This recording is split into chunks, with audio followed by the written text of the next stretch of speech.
The bells of St. Edmund's Church had not yet begun to ring when panic swept through Ashcombe Manor like a violent storm. Servants rushed through polished hallways, maids whispered behind trembling hands, and footmen avoided making eye contact with the furious Earl of Ashcombe. In the drawing room, an expensive porcelain vase shattered against the marble fireplace. "Gone," the Earl thundered. "How can my daughter be gone on the morning of her wedding?" His wife stood pale beside the window, clutching a crumpled letter. "She left before dawn," the Countess whispered. "She has run away with Captain William Hart." The Earl snatched the letter from her hands. "I cannot marry a man I do not love. Forgive me, father, but I choose my own future." His face darkened. "She has doomed us." This marriage was more than a celebration. It was an agreement between two ancient houses. The Duke of Ravensshire had rescued the Ashcombe family from financial ruin by agreeing to the union. If the wedding failed, their debts would be called in immediately. Their lands would be seized, their title disgraced, and generations of prestige reduced to dust. "There must be another way," the Countess pleaded. "There is," the Earl said slowly. His eyes drifted toward the doorway. "Bring Elena." Elena had spent the morning arranging white roses in the entrance hall. At 19, she had lived at Ashcombe Manor since childhood after losing both parents to a winter fever. Though officially a servant, she had been taught to read and write by the manor's elderly librarian, who believed intelligence belonged to no social class. She loved books more than jewels. Every evening, after finishing her work, she escaped into stories of distant kingdoms, heroic knights, and impossible romances. Hidden beneath a loose floorboard in her tiny attic room rested her greatest treasure, a small wooden box filled with neatly folded letters. Letters from someone she had never met. Years earlier, the village rector had organized a charitable correspondence society that paired lonely people across England. Participants exchanged anonymous letters meant to encourage learning and friendship. Elena had written simply because she loved words. Her unknown correspondent had become her closest friend. They discussed poetry, history, gardens, music, hopes, fears, and dreams. Neither had ever shared a real name. Neither had described wealth or rank. To Elena, he was simply A. To him, she signed every letter only as E. She often wondered who he really was. A schoolmaster? A soldier? Perhaps a humble farmer with an unexpected love for literature. She smiled whenever another letter arrived. His handwriting felt as familiar as a voice she had never heard. Elena. The sharp command startled her. She hurried into the drawing room and curtsied. "You wish to see me, my lord?" The Earl studied her with unsettling calm. "You are nearly the same height as my daughter." Elena frowned. "My lord, you will wear her wedding dress." The words struck like lightning. I don't understand. You're going to marry the Duke." Silence swallowed the room. Elena laughed nervously, certain she had misunderstood. "My lord, I am only a servant. You are exactly what we require." The Countess stepped closer, tears shining in her eyes. "Our daughter has abandoned us." Elena's heart stopped. The Duke must never know. She stared from one face to another. "No, you have no choice," the Earl interrupted. "I cannot pretend to be Lady Catherine." "You can. I will be discovered. Only if you tell him." Elena stepped backward. "I cannot lie before God." The Earl's voice became cold. "Then your younger brother will leave this estate before sunset." Her breath caught. Thomas, only 12 years old, the stable boy, the only family she had left. "He has nowhere else to go," the Earl continued. "Neither do you." Tears filled Elena's eyes. "You would do that?" "I would do whatever is necessary to save this family." The Countess looked away, unable to meet Elena's gaze. "You need only survive the ceremony," she whispered. "Afterward, perhaps something can be arranged." Elena understood. She was not being asked. She was being sacrificed. Hours later, skilled maids transformed the servant into a bride. The ivory silk gown had been made for Lady Catherine. Its embroidered lace shimmered softly in the morning light. Pearls adorned the neckline. A delicate veil framed Elena's gentle face. Looking into the mirror, She barely recognized herself. She had scrubbed floors in this house only yesterday. Now she looked like a duchess. Yet inside, she still felt like the frightened orphan who had entered these gates years ago. As the maids left, she quietly opened the drawer beside the dressing table. Inside lay the wooden box she had secretly brought with her. She removed the newest letter. The paper had grown soft from being read so many times. One passage caught her eye. Sometimes life chooses paths stranger than any novel. If fate ever places us face to face, I hope we recognize one another, not by appearance, but by the truths we have shared. Her vision blurred. I wish you were here, she whispered to the unknown writer. She folded the letter carefully and placed it against her heart beneath the wedding gown. Whatever happened today, she wanted his words close to her. The journey to Regency-era estate seemed endless. Rain clouds drifted over the English countryside. The carriage wheels rolled across wet stone roads while Elena sat in silence. Every mile carried her farther from the only life she had ever known. She imagined the Duke. Perhaps he was cruel, perhaps proud, perhaps he despised servants. When he discovered the deception, he might imprison her, or have the marriage annulled before sunset. She silently prayed for courage. Regency-era estate emerged through the mist like something from a fairy tale. Towering gray stone walls, magnificent gardens, hundreds of guests. Elegant carriages lined the circular drive. Inside the great chapel, nobles filled every pew. The whispers began immediately. The bride is lovely. The Duke has chosen well. What a fortunate match. Elena lowered her eyes, afraid someone might recognize she did not belong among them. Then the organ began to play. The chapel doors opened. She stepped forward. At the altar stood the Duke of Regency-era. Tall, broad-shouldered, dark-haired. His navy ceremonial coat was perfectly tailored, yet nothing about him seemed vain. His calm blue eyes held intelligence rather than arrogance. As Elena walked toward him, her hands trembled beneath her gloves. She dared not look up, not until she reached the altar. The priest began the ceremony. When a moment came for the Duke to lift her veil, the entire chapel seemed to hold its breath. Slowly, he raised the delicate lace. Their eyes met. His expression remained unreadable. He studied her face for what felt like an eternity. The Earl gripped the edge of the pew. The Countess closed her eyes. Several guests exchanged uneasy glances. Everyone expected outrage, accusation, a demand to stop the ceremony. Instead, the Duke's eyes softened with unmistakable recognition. A faint smile appeared. Not forced, not surprised, relieved. He took one gentle step closer. His voice was quiet, but in the silent chapel, every person heard every word. She's the one I wrote to. A gasp swept through the congregation. The Earl's face turned white. The Countess nearly collapsed into her seat. Elena stared at the Duke in complete disbelief. Her heart pounded as one impossible thought echoed through her mind. Could the stranger whose letters had carried her through years of loneliness be standing before her now? The Duke never looked away from her. His smile grew warmer, as though he had finally found someone he had been searching for all along. For several long moments, no one in St. Edmund's Chapel moved. The Duke's quiet words lingered in the air like the final note of a hymn. She's the one I wrote to. The guests looked from the Duke to the bride, then back again. Confused whispers rippled through the crowded pews.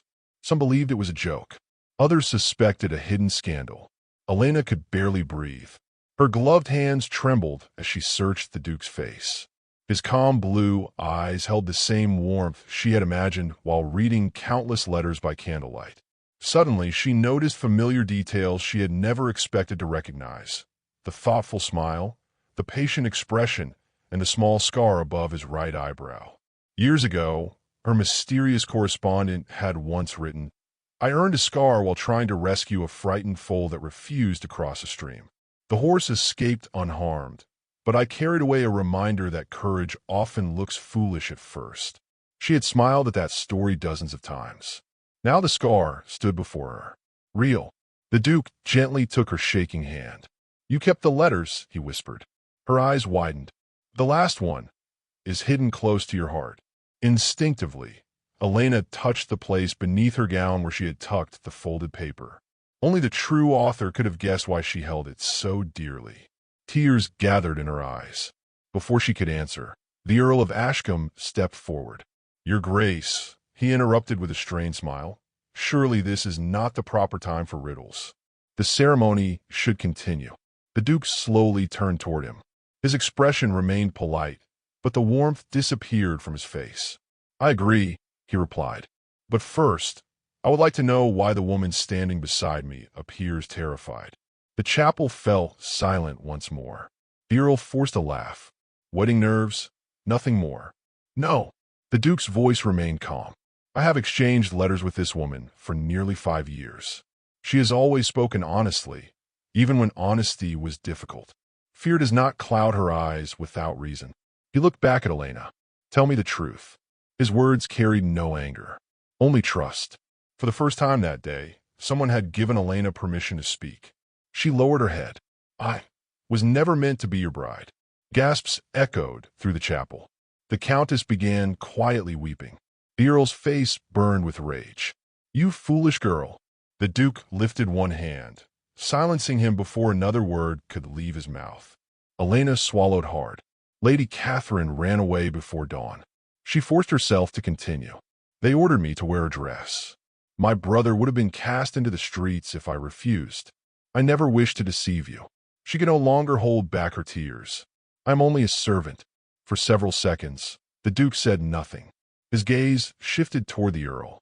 The temperature in the room seemed to drop. "You threatened her family." The Earl attempted to defend himself. "Our circumstances were desperate. You forced an innocent woman into fraud. It was necessary." "No." The Duke's voice remained remarkably steady. "It was cruel." The guests watched in stunned silence as one of England's most powerful noblemen defended a servant against an earl. The priest cleared his throat uncertainly. "Your Grace, shall we suspend the ceremony?" The Duke looked toward Elena again. One question remained. "Did you ever lie in your letters?" She met his eyes. "Never." "Did you ever pretend to be someone else?" "No." "Did you ever seek my title?" "I never knew you had one." His smile slowly returned. "Then the only deception in this chapel came from those who believed birth determines worth." He turned toward the priest. "The ceremony will continue." Shock swept through the room. The Earl stepped forward. "You cannot be serious." "I have never been more certain." "But she is a servant." The Duke answered without raising his voice. "And she is the woman whose kindness carried me through years of loneliness." He looked at the gathered guests.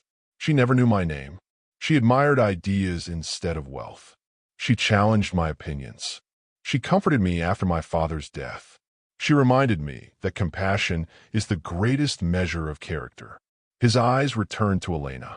"I have known her heart for years." The priest smiled softly. "Then let us proceed." The vows were spoken. This time, every word carried unexpected meaning. When they exchanged rings, Elena's hands no longer trembled from fear alone.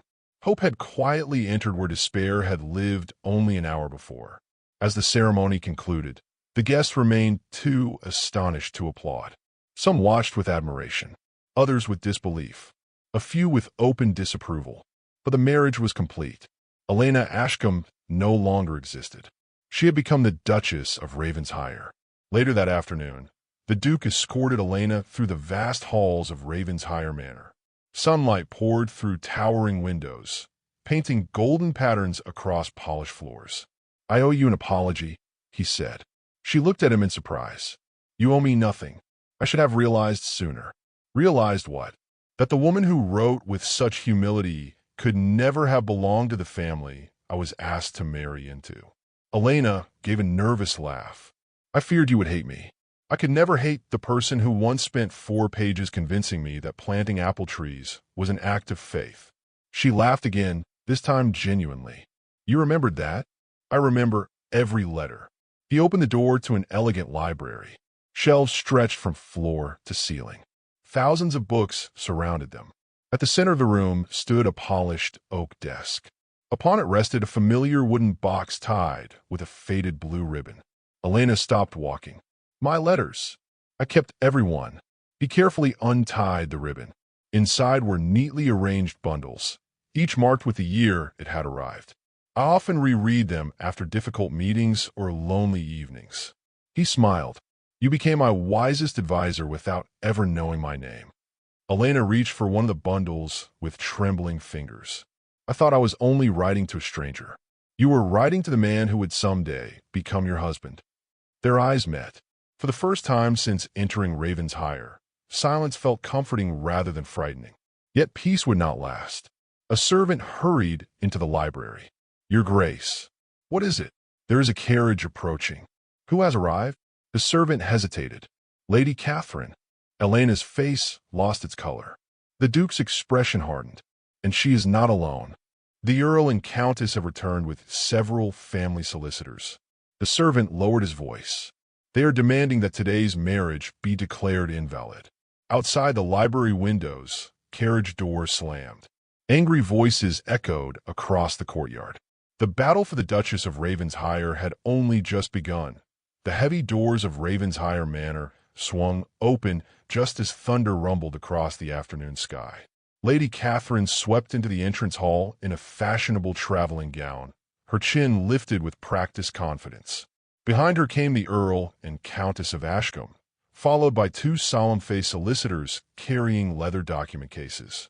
Servants stepped aside as the visitors marched toward the grand staircase, where the Duke and Elena waited together. For the first time in her life, Elena stood not in a servant's apron, but in the elegant gown of a duchess. Even so, she felt the familiar instinct to lower her eyes. The Duke noticed. Quietly, he offered her his arm. She accepted it. The simple gesture gave her more courage than any speech could have. The Earl spoke first. Your Grace, this marriage cannot stand. The Duke remained perfectly calm. On what grounds? The bride is not my daughter. I am aware. You were deceived. I know exactly who deceived me. The Earl's confidence faltered. Lady Catherine stepped forward, forcing a graceful smile. I deeply regret the misunderstanding. I was frightened and acted foolishly. I have returned to fulfill my duty. She looked directly at Elena. The servant may leave now. Elena's fingers tightened around the Duke's arm. Before she could speak, the Duke answered, My wife is not leaving. Lady Catherine blinked. I believe you misunderstand. No, the Duke replied evenly. You do. The entrance hall fell silent. My wedding took place this morning. I exchanged vows willingly, and the woman beside me is my lawful duchess. The solicitors exchanged uneasy glances. One cleared his throat. Your Grace, the question is whether consent obtained through deception makes the marriage invalid. The Duke nodded. A fair question. He turned toward Elena. Did you tell me you were Lady Catherine? No. Did you ask to marry me? She shook her head. Never. He faced the solicitors. The deception originated with those standing opposite us. The older solicitor adjusted his spectacles. If that can be proven, responsibility rests with those who arrange the substitution, not with the bride herself. The Earl's face paled. Before he could answer, an elderly housekeeper stepped forward from among the servants. Your Grace, if I may. Everyone turned toward her. Mrs. Aldrich had served Ashcombe Manor for over 30 years. With trembling hands, she curtsied. I witnessed everything. The Earl's eyes flashed with anger. You will remain silent. She ignored him. I heard his lordship threaten Miss Elena. He said her little brother would be cast out if she refused to wear Lady Catherine's gown. Several servants nodded in agreement. I heard it too. So did I. One after another, witnesses stepped forward. The truth spread through the hall with undeniable force. The Countess covered her face with her hands. At last, she whispered through tears, It is true. She looked at Elena. I should have protected you. Instead of answering with anger, Elena spoke softly. I prayed someone would. Silence followed. Lady Catherine suddenly laughed, a bitter, defeated sound. You speak as though I wanted this marriage. She looked directly at the Duke. I never loved you. I never intended to marry you. I wanted freedom. She drew a slow breath. I loved another man long before these arrangements were made. The confession echoed through the entrance hall. The Duke inclined his head. Then you have finally spoken honestly. No one argued. There was nothing left to hide. The older solicitor closed his case. The law is clear. The marriage between His Grace and the Duchess was entered into with the Duke's full consent once the truth became known. He bowed respectfully. It remains valid. The Earl's shoulders sagged. Years of carefully guarded pride collapsed in a single afternoon. "We have ruined ourselves," he murmured. The Duke regarded him steadily. "No, you ruined yourselves the moment you believed another human being's life was worth less than your reputation." Those words struck harder than any punishment. The Earl lowered his head. For the first time, he had no defense. That evening, the storm finally passed.